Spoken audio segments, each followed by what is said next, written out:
শুভ সকাল বন্ধুরা, সবাই ভালোই আছো আশা করছি। আর আমরাও ভালোই আছি। তো সকালবেলা ঘর বারান্দা সব মুছে নিলাম, তারপর হাত মুখ ধুয়ে ফ্রেশ হয়ে এখন যাব রান্নাঘরে। তো এই তো ফ্রেশ হয়ে এসেছি, আর ছেলেকে দিলাম 1 গ্লাস জল। আমি রোজ দিনই ওকে মুখ টুক ধুয়ে দেওয়ার পরে 1 গ্লাস জল দিই, যেটা ও কিছুক্ষণ সময় নিয়ে বসে বসে খায়।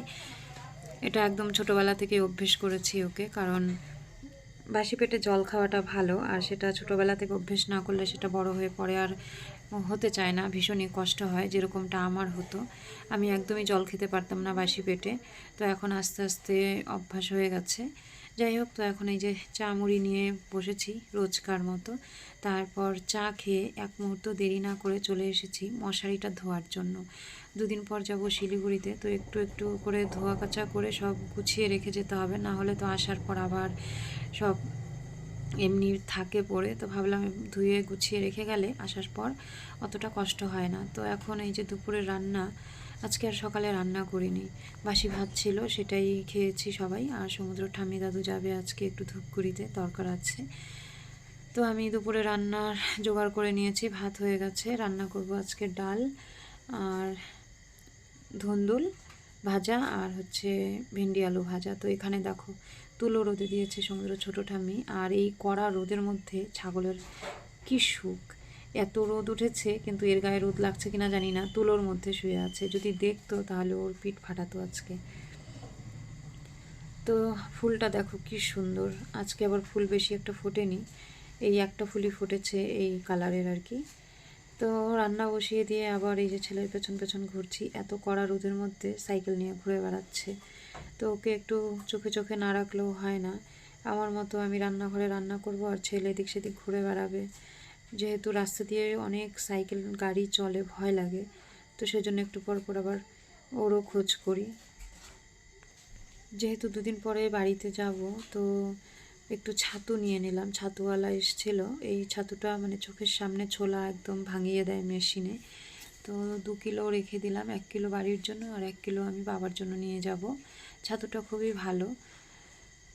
তো এই ক্যানের মধ্যে 1 কিলো ছাতু ধরে যায়, ওটা ক্যানের মধ্যে ভরে নিয়ে তারপর ঘরে রেখে দিচ্ছি। আর বাকি যে 1 কিলোটা আছে ওটা একটু ঠান্ডা হতে দেব।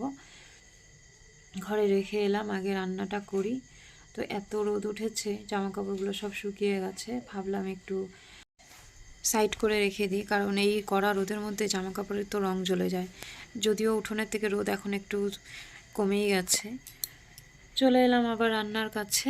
আর এখানে দেখো ঠাম্মি দাদু যেহেতু বাড়িতে নেই, তো ছাগলগুলোকে আটকে রেখেছি, কারণ এতগুলো ছাগল, এদের খোঁজাখুঁজি করতে আমার আরও মাথা খারাপ হয়ে যায়। তো এখন এই যে ছেলে সামনে গিয়ে বসেছে, তো ওর সঙ্গে মানে হুড়োহুড়ি করছে, ওর মালা কামড়াচ্ছে, জামা কাপড় কামড়াচ্ছে।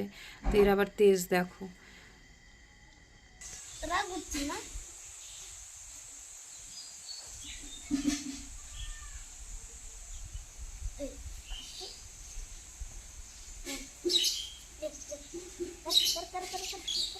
পায়ে লাগবে।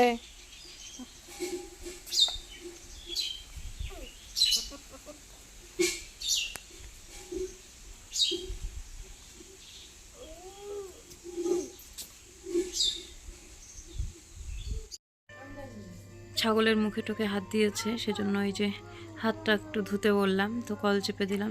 ও এখন হাতটা ধুচ্ছে, বাচ্চা মানুষ তো কখন কি মুখে দিয়ে ফেলবে তার কোনো ঠিক ঠিকানা নেই। তো এইদিকে আমার ডালও সেদ্ধ হয়ে গেছে, এখন ডালের মধ্যে লঙ্কা পেঁয়াজ তারপর কুয়াশ দিয়ে ডাল রান্না করব। তো কুয়াশ এগুলো সব কাটছি। ভীষণ গরম পড়েছে আজকে, মানে কি বলবো, আর যেরকম রোদ সেরকম গরম, ঘরে থাকা যাচ্ছে না।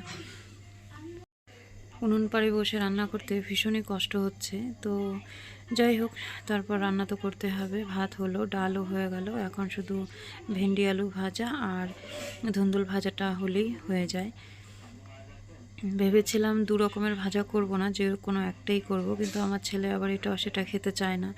তো এই ভাজাটা এটা দিয়েই ও 2বার খাবে, তো সেজন্য ভাবলাম ধুন্দুল দুটো যখন আছে তাহলে রান্না করেই ফেলি। তো ভাজা হয়ে গেছে, সময় বাজে এখন প্রায় 2টোর মতো। ধুন্দুলটা পোস্ত বাটা দিয়ে রান্না করলেও ভালো লাগে, কিন্তু পোস্ত নেই আর অত ঝামেলা করতেও যাব না, থাকলেও তো খুবই শর্টকাটে রান্না করছি, যেহেতু এত গরম পড়েছে। কড়াইতে তেল দিয়ে তারপর পেঁয়াজ, চেরা কাঁচা লঙ্কা আর কালো জিরে দিয়ে দিলাম, দিয়ে একটু নাড়াচাড়া করে তারপর ধুন্দুলগুলো দিয়ে দিলাম। এখন হলুদ লবণ দিয়ে একটু ঢেকে রেখেছি, জলটা বেরিয়ে যাবে। আগে লবণ মেখে রাখলে ভালো হয়, এক্সট্রা জলটা বেরিয়ে যায়। তো এই তো ঢাকনা খুলে তারপর এখন আবার নাড়াচাড়া করছি। অল্প তো, একটু তাড়াতাড়ি হয়ে যাবে, খুব একটা বেশি সময় লাগবে না। ধুন্দুল তারপর ঝিঙে এগুলো পোস্ত বাটা দিয়ে খেতে ভীষণই ভালো লাগে, কিন্তু এবাড়ির কেউ সেরকম একটা পছন্দ করে না, সেজন্য রান্না করা হয় না। তো এই তো দেখো রান্নাটা কেমন হয়েছে। তো রান্নাবান্না শেষ করে বাসন টাসন মাজলাম, মেজে তারপর এখন এলাম উঠোনটা ঝাড় দিতে। ওই বিকালবেলা উঠোন ঝাড় দিতে আর ভালো লাগে না, তার কারণ স্নানের পরে উঠোন ঝাড় দিলে ধুলোবালি আবার সেই গায়ে এসে পড়ে, সেজন্য স্নানের আগে ঝাড় দিয়ে নিচ্ছি। যা গরম পড়েছে, আজকে আর পায়ে জুতো নেই, খালি পায়ে মাটিতে হাঁটাহাঁটি করছি। তো চলো এখন স্নান করে খাওয়া দাওয়া করব, আর ভিডিওটাও আজকে এখানেই শেষ করছি। সবাই ভালো থেকো, সুস্থ থেকো।